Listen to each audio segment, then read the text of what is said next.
Hey guys, and welcome back to another YouTube video. In this video we're going through the Fremantle versus Melbourne game, in which Fremantle came over the top in the end and won by 6 points on the after the siren goal that I mentioned yesterday by Ainsley McCarthy, in a really good game for my side in general, other than the fact that O'Sullivan was that doesn't matter for me, but other than that O'Sullivan versus Huntington call, and then I did slightly get helped out by O'Sullivan being suspended off the back of this game, which definitely does help a little bit.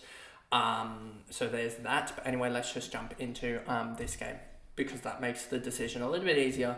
That Huntington, even though she's on my bench at the moment, enough said about that. I should probably do that AFLW fancy and go back and just show you the lineup now after all the changes that happened due to Dana Finn being a late scratch. Some different changes occurred and basically meant that I had to have Goody here, because it was basically, do I want sort of one gamer in Finn, if that, or like Kimber, because I was getting rid of Slicer at the time, and I'm still getting rid of her. But it meant that I didn't really have a person in this a double game week here, and it was more of it could be a Finn who might not even play, or Kimber who might score like a 30. So I decided to go with Carney here, and Goody still having like a double here. So that was sort of the plan there. Goody didn't score that well, Conti didn't score that well, but at the end of the day it probably worked out a little bit better, and I got Dersma on the double, who I expect to play both games, who should be able to score pretty well. So in the end I brought in 3 double game week girls again, but at least one of them has good cash gen out of it, and so it shouldn't really matter in the end as much. And it helped me finish off my back line to a certain extent. My forward line has only one left, and it's my Ruck and my M5 that are really killing me this year, and that's just... I would have this M5 upgraded, as we'll talk about this by now, if I hadn't had all the injuries. But yeah, Davey losing 100k, Pauga losing 100k, alongside, we all had Bonnie Too Good, but Sheriff getting injured. So many other different things happened that basically meant that I didn't get that cash gen enough to make that upgrade already. But that's sort of the team update that I had to do for a little bit. Let's get into this game. That was a while back.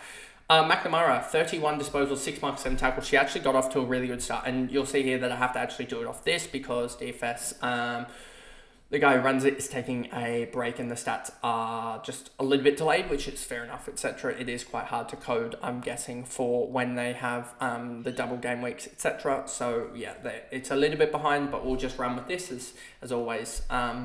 So McNamara 1, 2, 3, 31, 6 and 7. Goldrick 104 from 1 goal, 21 touches, 5 marks, 9 tackles. That was a really good effort from her in general.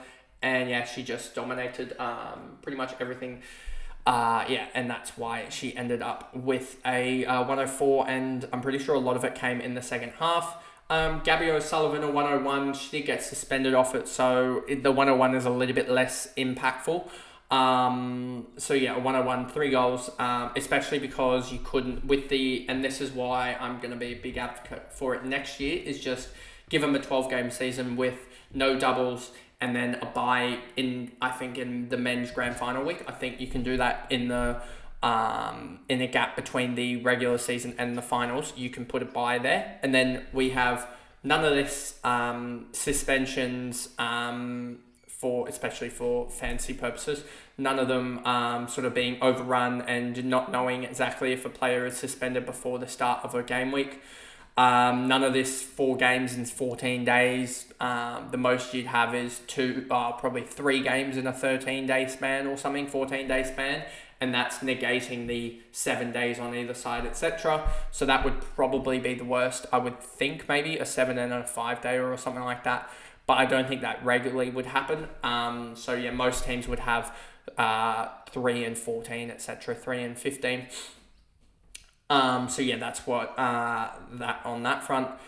So that would just help out this whole issue here, and I think it would also negate some of the injuries that happen. I know a lot of them are just freak accidents in the end, but I think also you have training workloads being so high, you have just people just girls in general soreness. You see all the soreness from all the girls, etc. Some of them before even they played a double, but some of them out just because they've played their 2 games in like 4 days, and then they have to back up again 4 days later. A lot of them are playing 3 days and 3 games in 9 days, 10 days, etc., which is just not sustainable.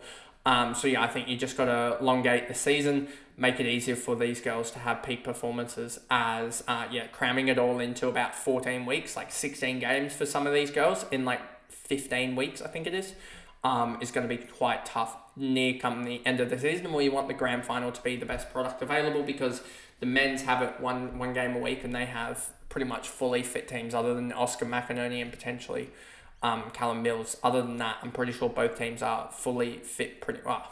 You obviously have the ACL, for the Brisbane Lions team that happened across the year. But you have no soft tissue injuries or anything like that, I don't think, other than, Callum Mills. So there's like 1 or 2 injuries that in the last sort of even like 15 weeks for both sides, to be honest with you.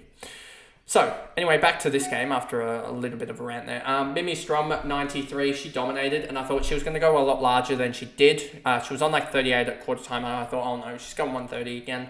O'Driscoll, 93, she's one that you could potentially look at in the double, but I think she's had too many inconsistent performances. Newton, again, another one that I'm looking at in the double. I just need to see with her CBA-wise whether I want her as that sort of last upgrade, etc. Hayley Miller, I just want to also check, let me just do this, because I get confused. When does St Kilda have their double? They have it in the final game week, and you can see here why I'm annoyed about that is that you've got Serene Watson here that I really want to, is potentially an upgrade, and she's just not, as you see here, she's averaging 57, which is just behind the main people, so I kind of need to upgrade her, but she's going to be on a double, etc. So maybe we just upgrade her to a Newton or O'Driscoll, etc. on her double, or maybe we just wait till after her double to upgrade her. Miller 80, Hoare 80, Chaplin 75, McCarthy 73, Hanks, Fitzsimmons, East. None of these girls really matter too much. I mean, Hoare on 80 on 19 touches, 3 and 5. Everyone has her, so in the end, she's not that impactful. I think McCarthy is starting to lose ground now. If we actually look at McCarthy here. Here we go. You'll see she actually lost 26k off that effort, and I'm pretty sure her break even's really going to start to skyrocket now that it's gone 78, 73. She sort of lost all of that 139 effort, and in the end, if you actually think about it, now she's averaging 96. She's not actually that impactful on games. She's starting to be put more forward, I think, of the ball than actually on the ball. So for those that actually chose McCarthy to start, it's really starting to lose almost a little bit of fantasy relevance, almost in a way. Her big start, she's sort of just piping back down. Hanks, Fitzsimmons, East, Lally, Zanker, Gillard, Per, Campbell. Campbell is doing all right in the ruck on 64% time on ground, 54. Just wish they gave Watts the time, because that would have really improved her scoring. Bannon, Mithen, Lampard, Scanlon, Hetherington at 49 for those who were thinking about considering her, if you still have the availability, because without edit trades, as well as that's something I wish they'd introduce, without edit trades, it's very hard now to actually get, and I think the thing about Hetherington, 7 tackles, 9 hit-outs, she's a ruckman, so a backup ruck, so I don't know if she's going to be that valuable, but she could be one that you maybe go for, given that she's probably going to have some cash gem. Runnels, Kaufman is one that I've been really surprised how low she's been. 55 Tog, as well as only a 43, 6 tackles, low disposals, just not really doing it. Heath Flynn, Taylor was one that I was considering, but I went for, obviously with the restructure, I just didn't have a room for a low defender. So I went for Carney in that slot to lock down that defender slot. Biden Webb Webster. 31, she did pretty well. 1 goal, 4 touches, 1 mark, 2 tackles, 1 for the future, I think. But then again, you think about that, and you go, she might be one for the future. But Stannett, Bowers returning next year, that's going to be tough. Low, Witherspoon, Gall, Watt as well. You can just see here, 36% Tog for a 24. She even doubles that. She gets up to like a 50. That's what I was thinking about with Hartwell, etc. Colvin, Hill, Antonio, Veria, Pisano, Ty, and she's out for the season with an ACL or PCL, something like that, I'm pretty sure. from memory. She went down and it just didn't look good when she went down. So yeah, she's done, I think. And then Mathen, I don't know about the injury front there with her, but I wouldn't be surprised if she was in injury, as well as was it Mithen? Did she get injured as well? There was someone else that got injured, I'm pretty sure. If I go to Tog, what obviously didn't, Hill, Pisano, Campbell, Pisano, Taylor. Mithen, I think, had low Tog as well. I think she might have been injured as well. Is there a match report? Let me just check. Mithen, what about injuries or anything? Injuries, only Mackin, and also, so yeah, that's, so yeah, okay. That's pretty much it for the video, I think, in the end now, just looking through it. And Goldrick and O'Sullivan were the ones that starred, and yeah, really should have jumped on O'Sullivan, but it's kind of glad that I didn't now, in a way, because she did get suspended and upheld, and it would have meant that I would have had to, I probably would have still made the same moves and had her on the bench instead, so it probably actually wouldn't have mattered as much.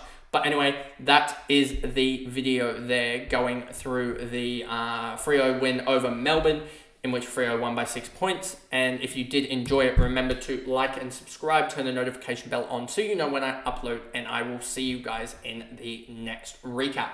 Bye, guys.